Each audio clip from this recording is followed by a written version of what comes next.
Assalamualaikum warahmatullahi wabarakatuh. Ningtyas, apa kabar? Waalaikumsalam warahmatullahi wabarakatuh. Alhamdulillah kabar baik, Bu. Alhamdulillah. Lagi banyak tugas ya kayaknya.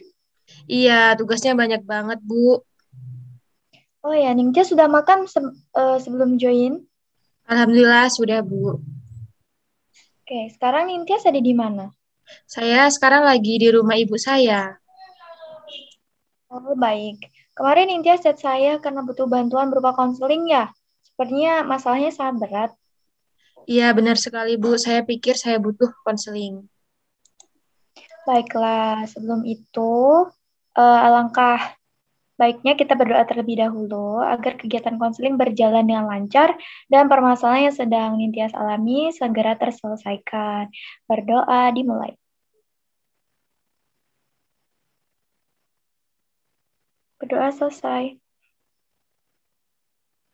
Oke, sebelumnya saya ingatkan kembali tentang bimbingan dan konseling ya. Jadi, bimbingan dan konseling ini adalah layanan yang berupa bantuan yang diberikan kepada setiap individu, baik yang memiliki masalah maupun yang tidak, untuk membantu individu memahami dirinya sendiri, lingkungannya, dan rencana masa depannya.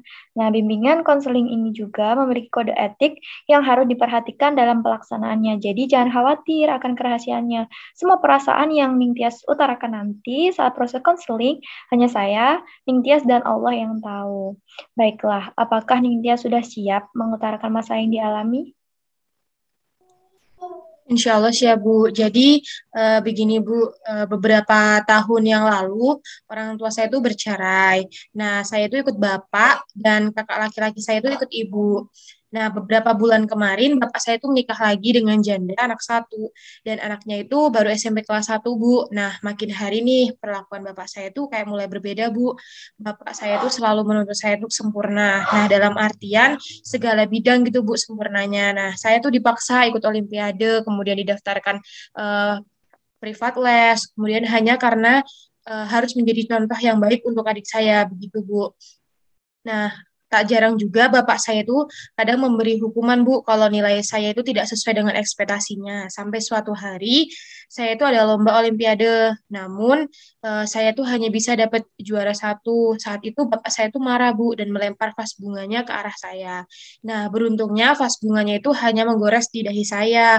Namun, setelah kejadian itu, saya itu selalu merasa takut, Bu, saat mendengar bunyi-bunyi benda jatuh yang lumayan keras. Bahkan, kadang saya tuh refleks Bu akan langsung melindungi kepala saya, kemudian saya merasakan sesak nafas dan kadang gemetaran Bu. Nah itu saya kenapa ya Bu? Saya nggak nyaman dengan kondisi ini. Saya juga tuh sudah menceritakan ini kepada ibu dan kakak saya Bu, dan mereka itu meminta saya untuk tinggal bersama saya bersama ibu saya saja daripada tinggal bersama bapak saya.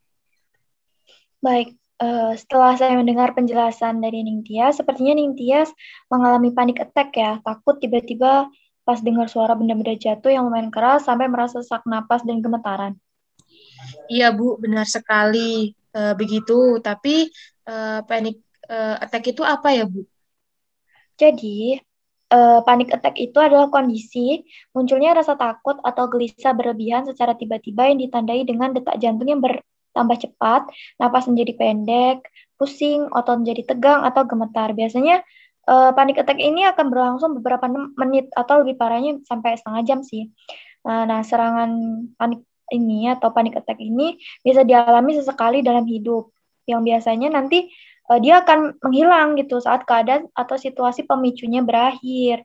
Namun, jika serangan panik terjadi secara berulang dan untuk jangka waktu yang lama, maka kondisinya bisa disebut gangguan panik. Jadi, Ningtyas bisa dikatakan mengalami gangguan panik karena kejadian waktu bapaknya ngelempar vas bunga itu. Jadi bagaimana Bu? Apa yang harus saya lakukan? Baiklah, untuk mengatasi gangguan panik yang dialami Nitias, kita akan mencoba sebuah teknik konseling bernama desain sistematis. Jadi, teknik ini adalah teknik konseling dalam pendekatan konseling perilaku yang didasarkan pada prinsip pengkondisian klasik yang dikembangkan oleh Wolff pada tahun 1950-an.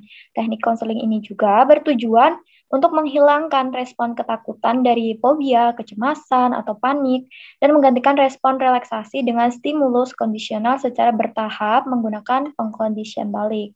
Nah, dalam konseling menggunakan teknik ini, terdapat beberapa sesi yang diperlukan atau bisa bergantung pada tingkat keparahan fobia, kecemasan, atau panik yang dialami. Biasanya sih 4-6 sesi atau bisa sampai 12 sesi. Itu untuk fobia yang parah. Nah, pelaksanaannya bisa dilakukan dengan 2 cara kan. Yang pertama pakai in vitro atau konseling membayangkan paparan stimulus fobia. Yang kedua in vivo, konseling benar-benar terkena stimulus fobia. Nah, di sini nanti Ningtyas akan, maksudnya saya akan menggunakan yang cara pertama yaitu in vitro. Mulai ya. Oke, kita mulai. Ningtyas silakan duduk dulu dan lemaskan tubuh kamu sehingga kamu merasa santai. Lalu pejamkan mata, tarik nafas dalam-dalam, kemudian keluarkan dari mulut. Lakukan sebanyak 3 kali dan hitung dalam hati. Baiklah, lalu setelahnya, Ningtyas bayangkan berada di tempat yang sangat Ningtyas sukai. Di mana tempat tersebut membuat kamu sangat nyaman. Nah, setelah Ningtyas membayangkannya, silakan anggukan kepala. Di manakah tempat yang membuat Ningtyas merasa nyaman dan lebih santai?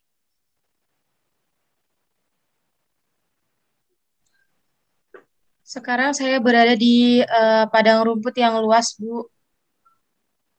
Bagaimana suasana di padang rumput tersebut dan dengan siapa kamu di sana? Padang rumput yang saya eh, alami ini, suasananya tuh di sini terasa sangat sejuk dan menyenangkan hati saya. Dan di sini saya hanya seorang diri menikmati padang rumput yang indah ini, Bu.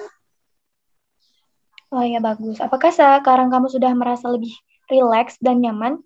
Jika iya, anggukan kepala. Baiklah, jika Ningtyas sudah merasa lebih rileks, sekarang tarik nafas dalam-dalam lagi dari hidung dan keluarkan dari mulut. Lakukan sebanyak 3 kali dan hitung dalam hati. Lalu buka mata perlahan-lahan. Apa yang Ningtyas rasakan? Sekarang saya merasakan lebih lega lagi, Bu.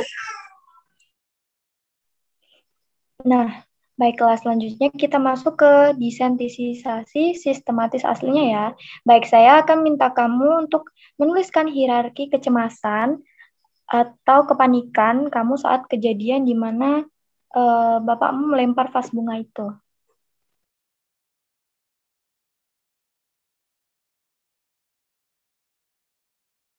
Sudah?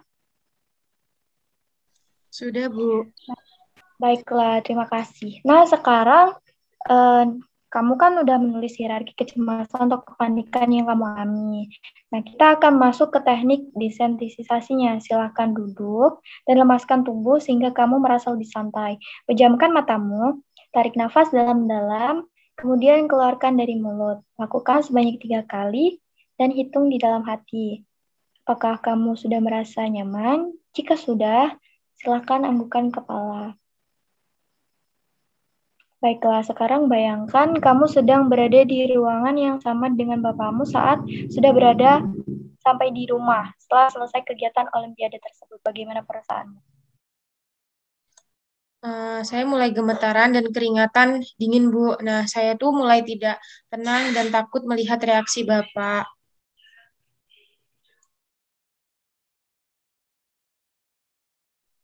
Baiklah, kemudian kamu bayangkan saat bapakmu menatapmu dengan tajam karena mendengar laporan dari kamu soal Olimpiade itu. Apa yang kamu rasakan? Saya merasakan cemas, Bu. Tangan saya mulai berkeringat, jantung saya mulai berdegup kencang, dan kaki saya tuh mulai gemetaran. Bapak saya melemparkan vas bunga itu, dan saya tuh, apa ya, Bu? Oke, tenangkan diri kamu.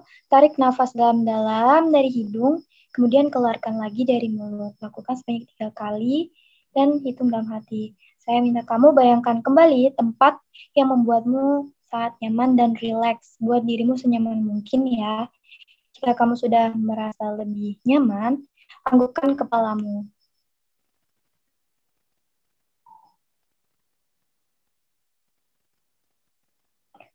Bagus. Jika kamu sudah merasa lebih nyaman, bagaimana Ningtyas? Apakah ingin melanjutkan sesi konseling selanjutnya atau tidak? Jika tidak, kita bisa lanjutkan untuk minggu depan. Saya rasa saya tidak sanggup untuk melanjutkannya, Bu. Baiklah, kalau begitu kita lanjutkan minggu depan ya. Siap? Iya, Bu, siap. Baiklah, dikarenakan Ningtyas belum sanggup untuk ke tahap konseling selanjutnya, kita akan lanjutkan minggu depan. Mungkin sebentar kita cukupkan. Sebelum saya akhiri, alangkah baiknya kita berdoa. Berdoa, dimulai.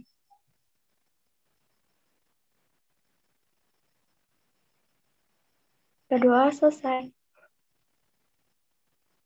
Oke, minggu depan kita ketemu lagi di Zoom di jam yang sama.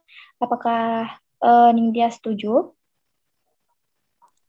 Setuju, Bu. Baiklah, saya akhiri kegiatan kita malam ini. Selamat beristirahat. Jangan lupa bahagia. Wallahul muwaffiq ila aqwamit thoriq. Wassalamualaikum warahmatullahi wabarakatuh. Waalaikumsalam warahmatullahi wabarakatuh. Terima kasih, Bu. Iya, sama-sama.